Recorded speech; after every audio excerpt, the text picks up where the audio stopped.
Axşamınız xeyir, ATV Xəbər idman buraxılışıyla davam edir. Fransanın paytaxtı Parisdə keçirilən dünya çempionatında iştirak edən güləş üzrə milli komandamız vətənə qayıdıb.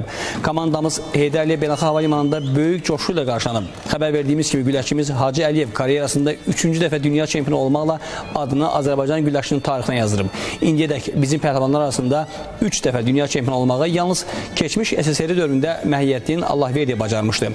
Ölkəmiz müstəqillik qazandıqdan sonra isə güləşdə 3 qat dünya çempionumuz yox idi və bu mənada Hacı Əliyevin qələbəsi tarixi əhəmiyyətə malikdir.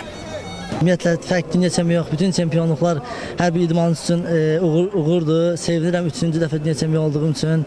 Sözsüz ki, bura qədər çox əziyyətlər çəkmişik. Yəni, tək mənim əziyyətim deyil, bu bütün Azərbaycan xalqının əziyyətidir.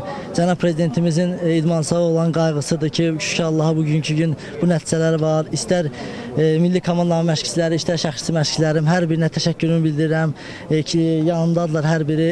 Kimin əziyyəti var, yenə deyirəm, halal eləsin. Çünki bu tək mənim qələbəm deyil, bütün Azərbaycan xalqının qələbəsi bu. Hacı Əliyevin qazandığı bu fenomen qələbə, yəni bu doğrudan da bu müstəqilliyimiz dövründə qazanılan, Hacının məsəl üçün 26 yaşı var, 91-ci ildə anadan olubdur.